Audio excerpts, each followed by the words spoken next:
PSL के 9th addition के start होने से पहले जो मोस्ट हाईलाइटेड प्लेयर था दोस्तों, जिसके बारे में एडिशन के स्टार्ट होने से पहले सबसे ज़्यादा बात हो रही थी और यही हाईलाइटेड प्लेयर है सबसे ज़्यादा, उबैद शाह।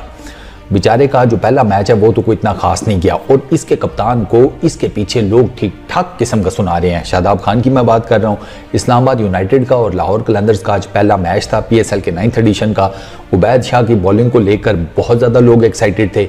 उबैद शाह ने टोटल 1 ओवर किया है, 15 रन दिए और गायब हो गए। अब लोग शादाब खान को ठीक ठाक किस्म का क्रिटिसाइज कर रहे हैं डिस्पाइट द फैक्ट कि शादाब खान ने मैच विनिंग इनिंग खेली, मतलब 50 की, छक्के चौके मारे, सारा कुछ। लोग कहते हैं बाकी सब चीज़ें अपनी जगह के ऊपर, तेरी 50 को लाल सलाम, तूने जनाब बॉलिंग भी बड़ी अच्छी की, क्या बात है, तूने मैच जितवा दिया बॉलिंग करके, बैटिंग करके, बल्ले बल्ले बस। लेकिन हमें ये बताओ कि उबैद शाह से 1 ओवर क्यों कराया? तो और उबैद शाह आपको पता है दूसरा ओवर किया था उसने, वो तो नए गेंद से उसी ने स्टार्ट किया था इस्लामाबाद यूनाइटेड के लिए।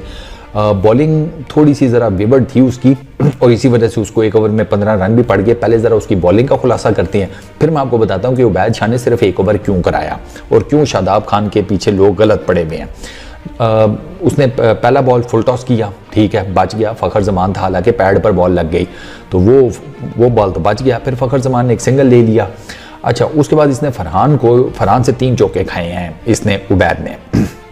जो पहला शॉट था ना वो तो ऑफ स्टंप से बहुत ज़्यादा बाहर करके बॉल था, शॉर्ट ऑफ द लेंथ था, तो फरहान ने उसके ऊपर बल्ला फेरना था। देयर वॉज नो पॉइंट कि फरहान उस बॉल को जाने देता, जिस किस्म का फरहान बैट्समैन है। बॉल उसने जनाब कट शॉट मारा, बॉल उसके बल्ले पे लगा, पॉइंट के ऊपर से गया चौका, ठीक है। उस बॉल के ऊपर तो लिखा हुआ था आ मुझे चौका मार, ठीक है ना, आजा बालम तेरे इंतज़ार है, उस बॉल के ऊपर लिखा हुआ था। दूसरा जो चौका मारा ना वो फरहान ने शॉट बहुत अच्छा खेला। बेसिकली इस दफ़ा जो उबैद है इसने थोड़ा सा आगे बॉल किया था, ठीक है, Fuller length, outside the off stump था, बल्कि ऑफ स्टंप से भी थोड़ा सा बाहर। फरहान बेसिकली आगे आया, ठीक है, इसने अच्छा मज़े की बात है रिस्क लिया फरहान ने, उसने अपनी स्टंप सारी कवर कर ली।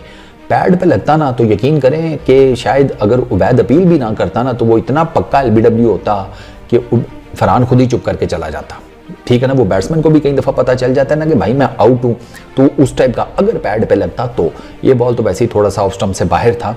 तो फरहान ने जनाब अपनी स्टंप्स कवर की, 1-2 कदम आगे आया और इसने ड्राइव खेली है और क्या खूबसूरत, मैं कहता हूँ, बॉलर और मिड ऑफ के फील्डर के बीच में से अगला बॉल को लेकर गया थ्रू आउट, मतलब जिसे कहते हैं ना कारपेट के ऊपर रोल करती हुई गेंद गई है, ठीक हो गया।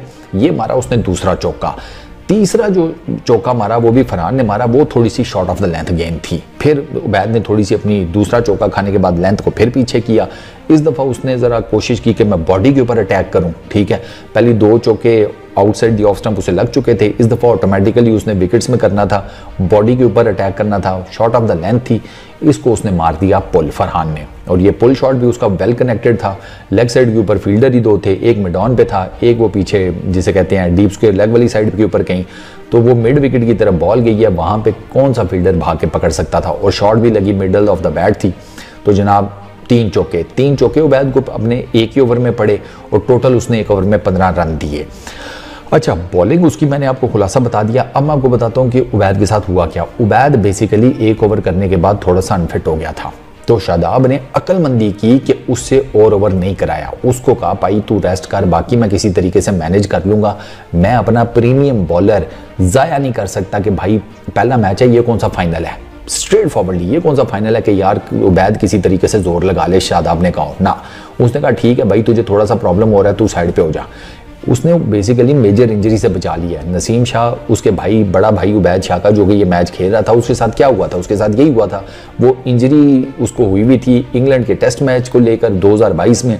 वो जनाब उसके बाद लगा रहा इवेंचुअली क्या हुआ कि उसका शोल्डर जो है वो काम करना छोड़ गया। फिर वो सर्जरी हुई, वो मेजर किस्म के 2 हमारी सीरीज़ थी वो मिस कर गया, वर्ल्ड कप उसका फारिग हो गया। तो बताओ ना कितने नफलों का सवाब हुआ। तो शादाब खान ने बिल्कुल ठीक डिसीजन लिया कि जैसे ही उबैद को हल्का फुल्का सा प्रॉब्लम स्टार्ट हुआ, उसने कहा भाईजान आप साइड मारें, कोई ज़रूरत ही नहीं है बॉलिंग करने की। तो ऐसा नहीं है कि कोई जानबूझकर उसे 1 ओवर में 15 रन पड़ गए तो शादाब ने कहा नहीं यार ये बहुत ज़्यादा मार खाएगा या समथिंग लाइक दैट, इसी और ओवर नहीं देने, ऐसा कोई चक्कर नहीं है।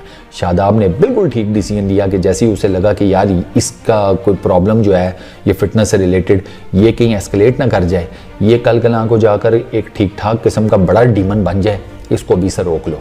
तो मेरे हिसाब में मैं इस डिसीजन के शादाब खान को 10 में से 10 दूंगा लिटरली। अगर मैं उसकी जगह होता ना तो शायद मैं भी यही करता कि भाई मैं उबैद को साइड करा देता। मैं कहता भाई बॉलिंग करने की जरूरत ही नहीं है भाई, यार एडिशन अभी स्टार्ट हुआ है, पहला मैच है, हार गए तो कौन सी क़यामत आ जाएगी। यहाँ तो प्लेऑफ्स का मैच होता फिर भी होता, नॉकआउट होता फिर भी होता, फाइनल होता फिर भी आप कह लेते कि नहीं यार कराना चाहिए था या समथिंग लाइक दैट। छोड़ो यार, पहला मैच था, ठीक है, उसको थोड़ी सी वो अनकंफर्टेबल हुआ है किसी वजह से, उसकी फिटनेस का हल्का फुल्का मसला हुआ है, ठीक है, उसको रेस्ट दो।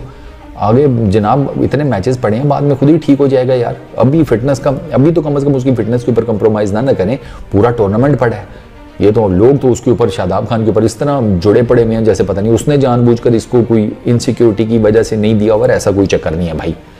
उबैद बेहतरीन बॉलर है, कोई मसला नहीं। ये उसका जो ओवर मैंने आपको उसके आपका एक्सरे किया उसके ओवर का आपके सामने, वो बता रहा है कि ठीक है थोड़ा ज़रा अभी वेवर्ड है, अभी समझ नहीं आ रही, नया लड़का है यार, 17-18 साल का है, तो अभी आहिस्ता आहिस्ता जिसे कहते हैं ना यूज टू होगा इस क्रिकेट का, थोड़ा पता लगेगा कि यार बड़े प्लेयर्स को किधर बॉलिंग करनी होती है, कैसे उनको पकड़ना होता है। सो चीज़ें with the passage of time with each and every match सीखेगा, उसके बाद आप देख लेना बिल्कुल ठीक हो जाएगा। ये मैं आपको बता रहा हूँ, जिस किस्म के ये मेहनती है ना तीनों भाई, ये उबैद कुछ ही मैचेस बाद, इसी टूर्नामेंट में कुछ ही मैचेस बाद आपको इंशाल्लाह बेहतरीन बॉलिंग करता हुआ नजर आएगा। बस आप वेट करो। इस वीडियो में इतना ही, अपना बहुत ख्याल रखना, नेक्स्ट वीडियो में मुलाकात होगी। Peace out.